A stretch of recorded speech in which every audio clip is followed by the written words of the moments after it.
বিসমিল্লাহির রহমানির রহিম। আসসালামু আলাইকুম এভরিওয়ান। জুয়েল হোমিওলের পক্ষ থেকে আবারও অভিনন্দন ও পান্ডালা শুভেচ্ছা। আজ একটি নতুন স্পেশালিস্ট একটি ভিডিও নিয়ে আলোচনা করব।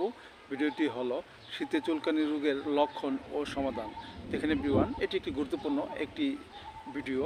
আমাদের মানবদেহে কিছু চাকা চাকা কিছু বর্ণ দেখা দেয় এবং প্রচুর চুলকায় ব্যথা করে। তখন আমাদের কাছে মনে হয় আমাদের কোনো চুলকানি কিংবা আমবাত বা অ্যালার্জি রোগটি হয়েছে।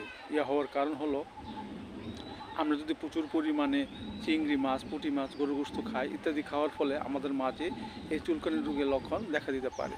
আবার দেখা যাচ্ছে যে আমাদের পরিপাকতন্ত্রে যদি কোনো ত্রুটি থাকে এর ফলে আমাদের মাঝে এই চুলকানি রোগের লক্ষণ দেখা দিতে পারে। সো এভরিওয়ান, এই রোগটি আমাদের মাঝে হলে আমরা লক্ষণ অনুযায়ী যে হোমিওপ্যাথি সমাধান নিতে পারি। যেমন দেখা যাচ্ছে যে আমরা হঠাৎ যদি আমাদের শরীরে যদি কিছু চাকা টাকা কিছু বন্য হয় এবং বন্যটি চাকা টাকা হয় এবং দেখতে গোলাপি রঙের হয় এবং প্রচুর ব্যথা করে, এসব লক্ষণে আমরা যে ওষুধটি খেতে পারি সেটা হলো অ্যাপেসমেলো 30।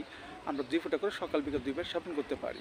আবার দেখা যাচ্ছে যে আমাদের শরীরে কিছু চাকা টাকা বন্য হয় এবং প্রচুর চুলকায় এবং সহজে সরতে চায় না, এসব লক্ষণে হোমিওপ্যাথি একটি প্রশংসনীয় ওষুধ আমরা খেতে পারি, সেটা হলো আর্টিকা ইউএস মাদার।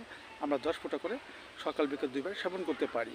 এবং পাশাপাশি আমরা একটি হোমিওপ্যাথি বায়োকেমিক বড়ি খেতে পারি, যেমন ফেরামপস 6-এর 4টি বড়ি চিবিয়ে আমরা হালকা গরম কুসুম পানি সহ সকাল বিকাল 2 বার সেবন করতে পারি। এতে করে আমাদের মাঝে যে চুলকানির যে লক্ষণ সেটা আস্তে আস্তে দূর হয়ে যাবে এবং আমাদের মাঝে সুস্থবোধতা ফিরে আসবে।